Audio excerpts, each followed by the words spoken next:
নমস্কার বন্ধুগণ, সুপ্রভাত। হরে কৃষ্ণ। আজ 8ই সেপ্টেম্বর 2023। মার্কেটে আজ শেষ ট্রেডিং ডে সপ্তাহের।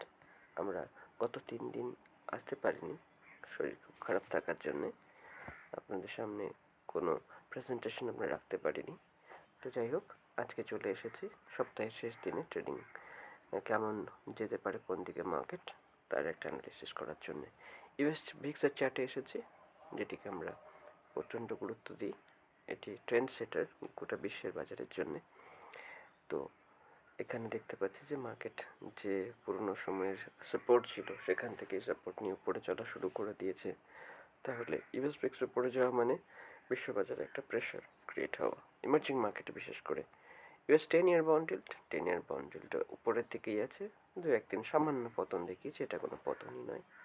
মার্কেটের রেজিস্ট্যান্স যে লাইন ছিল, সেই রেজিস্ট্যান্স লাইন ক্রস করার পরে মার্কেট আর পিছনে ফিরে তাকায়নি।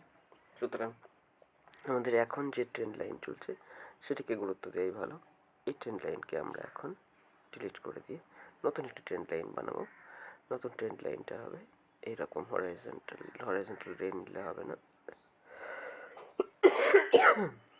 নিতে হবে এইটা। তো কোথা থেকে যাচ্ছে, এইরকম রে নেব না, এখান থেকে নেব। এবার মোটামুটি এরকম একটি রেঞ্জেও যাচ্ছে। এটা আমাদের একটু ফাইন টিউন করতে হবে, টাচে প্রবলেম হচ্ছে। হ্যাঁ, ঠিক আছে, থ্যাংক ইউ। তো এই যে একটা আমরা ট্রেন্ড লাইনটি দেখতে পাচ্ছি, এই ট্রেন্ড লাইনটা এখন আপসাইডে চলছে। তো ইউএস 10-year বন্ডের যত উপরের দিকে যাবে তত মার্কেটের প্রেশার বাড়তে থাকবে। আমরা চাইছি কি, আমরা চাইছি এই ট্রেন্ড লাইনের নিচে ক্লোজ করে নিচের দিকে আসা শুরু করা এবং ট্রেন্ডটার বদল ঘটানো। ট্রেন্ডটা যতক্ষণ না বদল ঘটছে ততক্ষণ মার্কেট উপরের দিকে যাবে আর ইকুইটি মার্কেটে প্রেশার ক্রিয়েট হওয়া শুরু হবে। এরপরে চলে যাবো ইউএস অয়েল অর্থাৎ ক্রুড অয়েলের চার্টে। ক্রুড অয়েলে সাংঘাতিক একটা আপসাইড দেখা যাচ্ছে। আমরা এখানে আশঙ্কা করেছিলাম এই ব্রেকআউটটি অত্যন্ত পাওয়ারফুল হতে পারে, তাই কারণ এখানে মোটামুটি একটা কাপ উইথ হ্যান্ডেল প্যাটার্নের ব্রেকআউট ছিল। কাপ উইথ হ্যান্ডেল প্যাটার্নের ব্রেকআউট হলে যে যা হয় তাই হচ্ছে। মার্কেটের এই ডেপথ অর্থাৎ কতটা রয়েছে রেঞ্জ, এখানে আমরা একটু মার্ক করার জন্য নিয়ে নিচ্ছি। মোটামুটি 66.7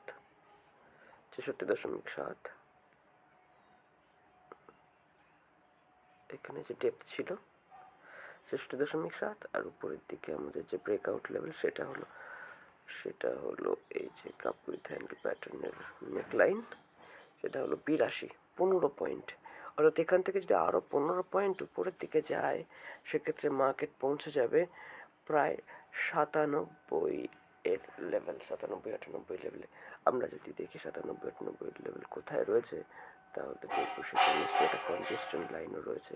হ্যাঁ দেখুন, এইখানে কনজেশন লাইন রয়েছে 96 এর কাছাকাছি। সুতরাং মার্কেট 96 পর্যন্ত যাওয়ার 96-97 পর্যন্ত যাওয়ার একটা অবশ্যই স্ট্রেংথ কিন্তু মার্কেটে রয়েছে। সুতরাং আমরা এই লাইনগুলোকে এখন মুছে দেব। এই লাইনগুলো আমাদের কাছে এখন কাজের নয়। আমরা পরবর্তী চার্টে চলে যাব। পরবর্তী চার্ট হচ্ছে গোল্ডের চার্ট। গোল্ডে ডাব্লু প্যাটার্ন ক্রিয়েট হবে, এটা আমাদের অনুমান ছিল। ডাব্লু প্যাটার্ন এখনও ইনট্যাক্ট রয়েছে, কিন্তু একটু সেলিং এসেছে। যতক্ষণ না প্রিভিয়াস লো যতক্ষণ ইনট্যাক্ট আছে ততক্ষণ মার্কেট রেসপেক্ট করছে। প্রিভিয়াস লোকে যতক্ষণ ক্রস না করছে মার্কেট ততক্ষণ আমরা আমাদের টার্গেটের জন্য বজায় থাকবো, সেটি হলো 1975-76 লেভেল। এরপরে চলে যাব ইউএস 100 ন্যাসড্যাকের চার্টে। ন্যাসড্যাকে একদম ক্যাপ কপি বুক স্টাইলে উপরে যেখানে একটা কনজেশন জোন আছে সেখান থেকে মার্কেট নিচে আসা শুরু করেছে এবং এই জোনের মধ্যে অর্থাৎ নিচের দিকে হলো 14,700, উপরের দিকে 15,450, এর মধ্যে মার্কেট কনসলিডেট করতে পারে। S&P 500-এ যাচ্ছি। S&P 500 পুনরায় সেই রেঞ্জে চলে আসার চেষ্টা করছে যেখানে মার্কেট সময় অতিবাহিত করার জন্য একটা জোন বেছে নিয়েছে। ডাও জোন্স ইন্ডাস্ট্রিয়াল, ডাও জোন্সে দেখতে পাচ্ছি মার্কেট পূর্ববর্তী যে সাপোর্ট লাইন, সে সাপোর্ট লাইনের কাছে চলে এসেছে এবং সেখানে সাপোর্ট নেওয়ার চেষ্টা করছে। দেখা যাক যে এখানে মার্কেট উপরের দিকে যাওয়ার প্রচেষ্টা সফল হয় কিনা। ইন্ডিয়া ভিক্স নিচের দিকে আসা এখনও জারি রেখেছে এবং ভালো দিক। ইউএস ভিক্স উপরের দিকে যাচ্ছে কিন্তু ইন্ডিয়া ভিক্স নিচের দিকে আসছে, অর্থাৎ ইন্ডিয়ান মার্কেটের স্ট্রেংথ বজায় আছে সেটাই বলার চেষ্টা করছে। এম প্যাটার্ন ক্রিয়েট হয়েছিল, সুতরাং এম প্যাটার্ন যেহেতু সফল হয়ে গেছে তাই আমরা ওটাকে মুছে দিলাম এবং মার্কেট যে রেঞ্জে ট্রেড করছে সেই রেঞ্জটা আমাদের একবার মার্ক করে নেওয়াই ভালো।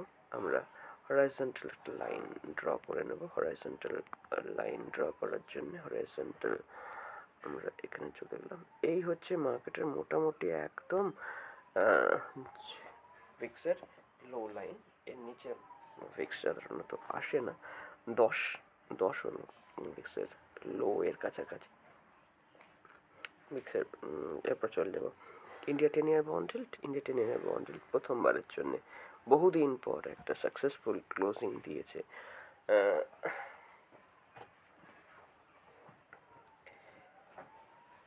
ট্রেন্ড লাইনের নিচে।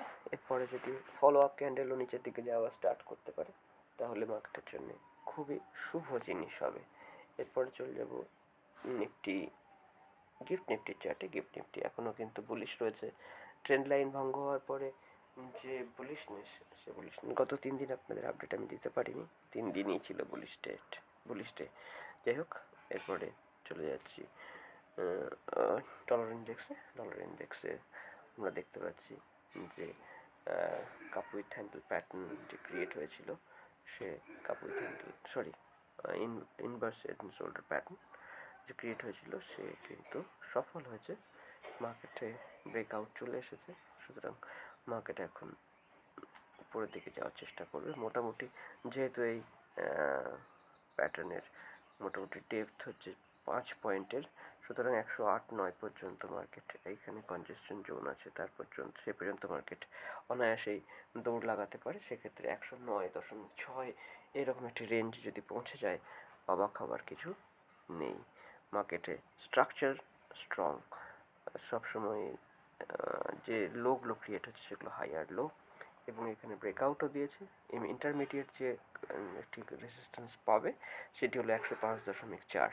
তো তারপরে যদি মার্কেট উপরের দিকে চলা জারি রাখে সেক্ষেত্রে কিন্তু 109 পর্যন্ত পৌঁছাতে মার্কেটের সময় লাগবে না। এরপর চলে যাবো ইউএসডি আইএনআরে দেখছি যে একটা অ্যাসেন্ডিং ট্রায়াঙ্গেল প্যাটার্ন চলছে বহুদিন ধরে, প্রায় 1 বছর ধরে মার্কেট এই অ্যাসেন্ডিং ট্রায়াঙ্গেল প্যাটার্নটা তৈরি করেছে। সুতরাং এখানে মার্কেট যদি ব্রেকআউট দেয় এর প্রভাব অত্যন্ত ভয়াবহ প্রভাব আসতে পারে। যাই হোক, মার্কেটে এখন উপরের দিকে যাচ্ছে, এক্ষেত্রে বলার কিছু নেই। মার্কেটে এখান থেকে যদি একটু কারেকশন আসে সেটি হবে হেলদি কারেকশন। এরপরে ইউরো ইউএসডি চার্টে যাব, ডলার ইন্ডেক্সের বিপরীত চার্ট, সুতরাং এখানে নেগেটিভিটি দেখা যাবে স্বাভাবিক কারণেই। বিটকয়েন একদম ন্যারো রেঞ্জে ট্রেড করছে বহুদিন ধরে, সুতরাং এখানে অ্যাকুমুলেশন হচ্ছে, এ ব্যাপারে কোনো সন্দেহ নেই। মার্কেটে আপনারা চালু করতে পারেন অ্যাকুমুলেশন 26,000-এর কাছ থেকে 25,000 পর্যন্ত। তাহলে 25,000 থেকে 26,000 হচ্ছে মার্কেটে অ্যাকুমুলেশন জোন, তার নিচে মার্কেট বেয়ারিশ, তার উপরে মার্কেট বুলিশ। এরপরে ইথেরিয়ামে একই কথা বলার। মার্কেটে অ্যাকুমুলেশন জোনে ট্রেড করছে, মানে এখানে মার্কেটে কিন্তু উপরের দিকে যাওয়ার আগে যত উইক হ্যান্ডস আছে সেখান থেকে কয়েন্স বেরিয়ে যাচ্ছে। ব্যাংক নিফটির চার্টে যাই। ব্যাংক নিফটি সেই জোন থেকে বেরিয়ে যাওয়ার চেষ্টা করছে, যেটি সময় অতিবাহিত করার জোন। তবে এই জায়গা থেকে বেরিয়ে গেলে মার্কেট বুলিশ টেরিটরিতে পৌঁছে যাবে। ফিননিফটিতেও একই রকম কথা বলতে হয়। মার্কেট সেই কনসালটেশন জোন থেকে বেরিয়ে যাওয়ার চেষ্টা করছে, টাইম পাস জোন থেকে বেরিয়ে যাওয়ার চেষ্টা করছে, মার্কেট বুলিশ। নিফটিও একই রকম কথা। তবে নিফটিতে এখন আপসাইড রয়েছে, 19,787 ট্রেড করছে। মার্কেট 19,858 প্রথম রেজিস্ট্যান্স ফেস করবে।